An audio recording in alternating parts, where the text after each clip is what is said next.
Halo semuanya, selamat datang kembali di channel ini. Jumpa lagi dengan saya Vicky Impong. Bagaimana kabar kalian semuanya? Aku berharap teman-teman semua di rumah bersama dengan keluarga tercinta selalu dalam keadaan yang sehat. Di video kali ini kembali lagi kita akan menyaksikan cuplikan video yang sudah saya rangkum untuk memberikan kalian semua tambahan informasi. Semoga ini bisa mengedukasi. Tanpa perlu banyak basa-basi, kita akan segera bahas berita politik hari ini. Terima kasih Ibu Irma, masyarakat yang marah sangat terwakili. Saya suka Ibu Irma. Jokowi ada terlibat BLBI? Enggak. Ada terlibat seperti Senturi? Enggak. Ada menjual Indosat? Enggak. Apa sih yang dijual oleh Jokowi? Ya, bahkan Jokowi bisa mengambil kembali, mohon maaf, Freeport.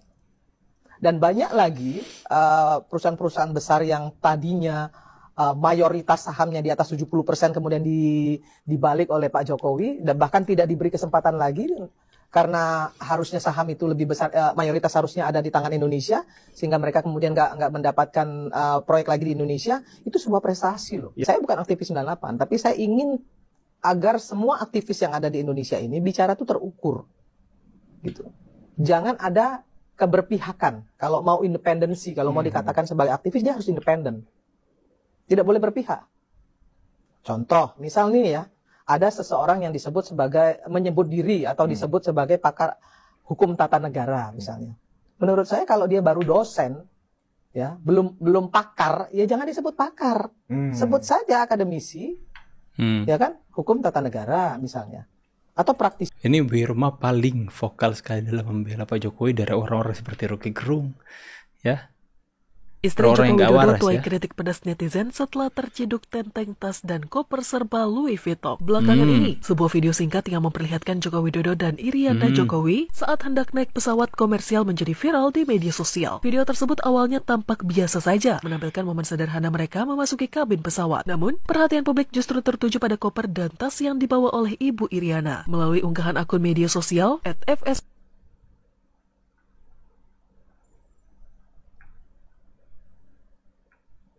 Apa suaranya hilang, Cuk?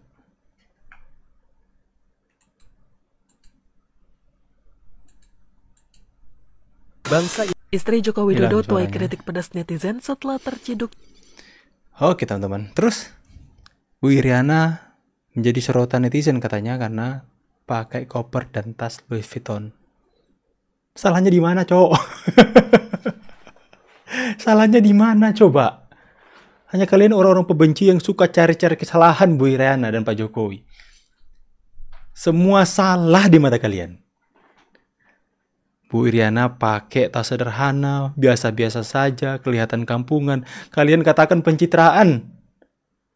Bu Iriana pakai jaket bagus, tas dan koper Louis Vuitton. Kalian mengatakan apalah, ya, pamer atau apalah kalian katakan. Salahnya di mana? Salahnya di mana-mana Bu Iriana di mata kalian.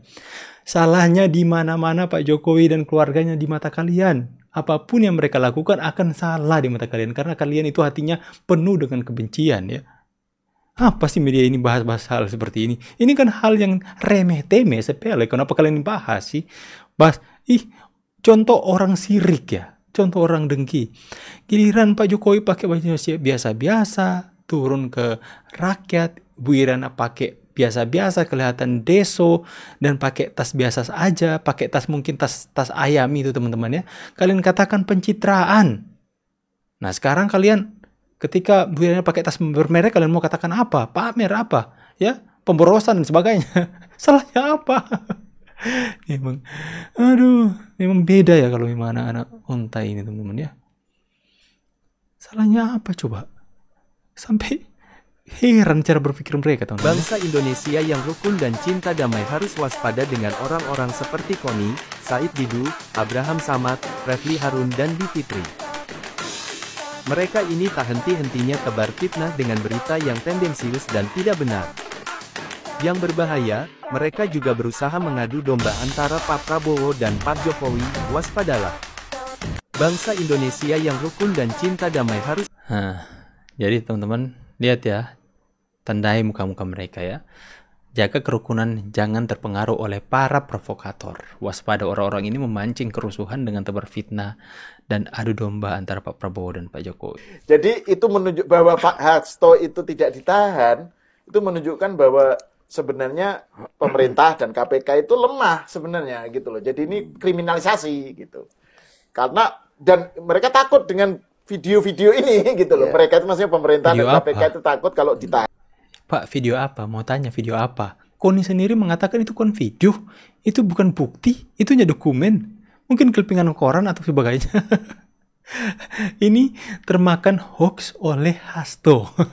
Kan ini keluar gitu. Termakan hoaxnya Guntur Romli, Saya teman-teman. kira tipenya Hasto itu nggak begitu mainnya. Okay. Dia kalau ada bahan pasti dia lempar. Tipenya kan selalu begitu. Jadi yang ini apa? Ini bohong. Oh. Kita minta buktinya lah. Ya. Keluarkan aja kalau ada.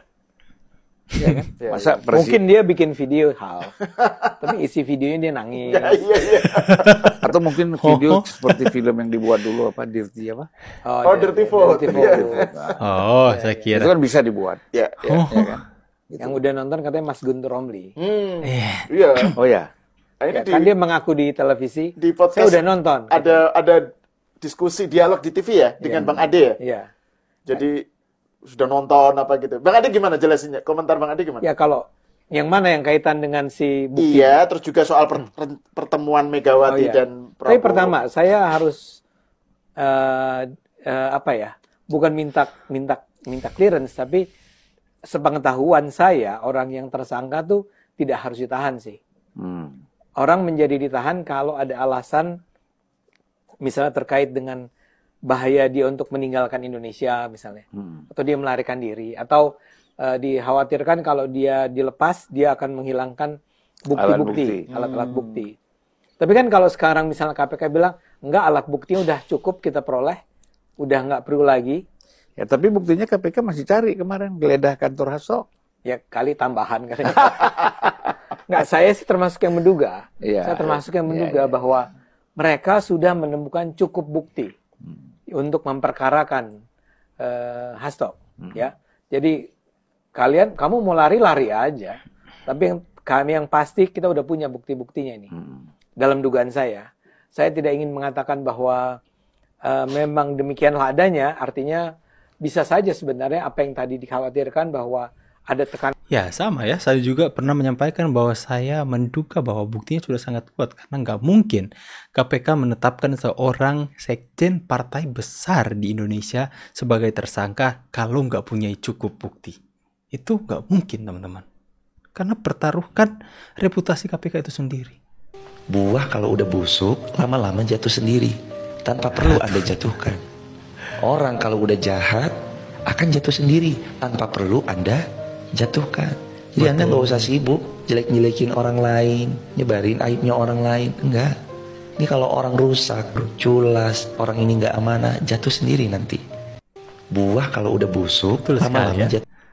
Ya, buah itu orang itu semakin busuk hatinya, mencari atau mau mengumbar aib orang lain, pasti akan semakin busuk dan tidak perlu diapa-apain juga akan jatuh sendiri. Contoh ini. Contoh kan, langsung beredar luas soal menu baru. Jika ada yang dipersulit, apa dia? My Natal, my bro. Natal, segera laporkan ke kepolisian. Pak Wapres, saya Permadi, Wakil Ketua Sekber Relawan TKN Prabowo Gibran Belonimase di Pilpres kemarin. Izin Pak Wapres, yang dipersulit bukan cuma ibadah Natal, tapi ibadah Minggu juga dipersulit. Bahkan ada yang sampai dibubarin Pak Wapres.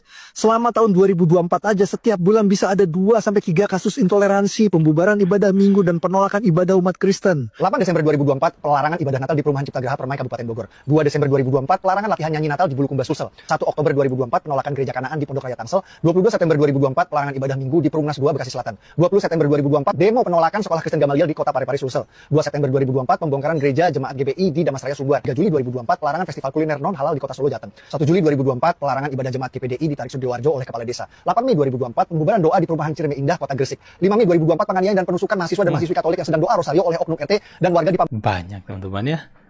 Masih terjadi. Semoga Pak Prabowo benar-benar memberantas hal ini, teman-teman. Suami alias laki-laki boleh poligami jika istri tidak bisa memberikan keturunan selama 10 tahun masa pernikahan. Kali ini video gue akan agak sedikit lebih panjangnya, tapi please banget kalian dengerin, tonton sampai habis, terus kalian tulis di kolom komentar. Pergub Pemprov Jakarta makin ngawur. 2025 yang dimana tadi gue baca beritanya di platform sebelah, beritanya kayak gini ya.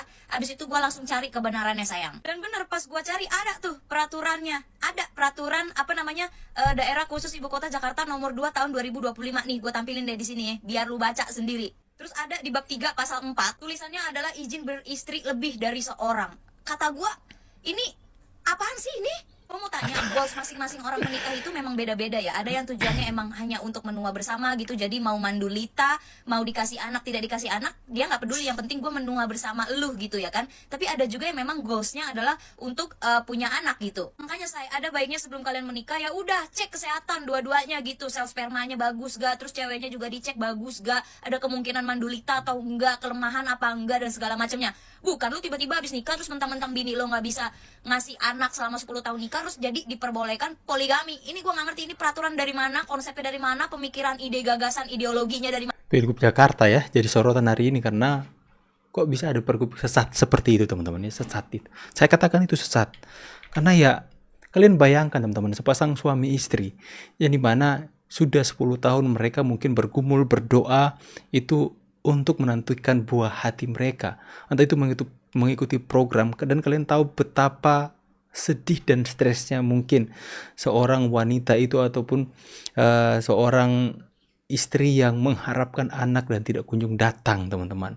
Pastinya selama 10 tahun adanya depresi yang tingkat tinggi, adanya mungkin mereka sudah give up atau bagaimana caranya melakukan program dan sebagainya, dan saat itu tiba-tiba ada ya sang laki-laki tidak mempedulikan perasaan istrinya, mencari istri baru teman-teman ya. Bagaimana sakitnya itu benar-benar teriris ya.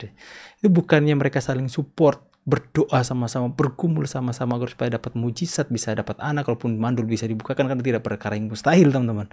Ini mereka mengizinkan untuk poligami. Memang stres, nggak ada hal lain yang akan kalian pedulikan, apakah nggak ada hal lain yang akan kalian urus untuk bagaimana membangun Jakarta, membangun daerah tersebut, dengan sampai kalian memikirkan loh soal poligami, ASN untuk poligami. Apakah yang membuat itu adalah kalian sendiri yang menikmati itu? Saya pikir orang yang membuat pergub tersebut itu teman-temannya adalah orang yang mungkin ingin membenarkan dirinya sendiri dan mencurahkan dalam sebuah pergub.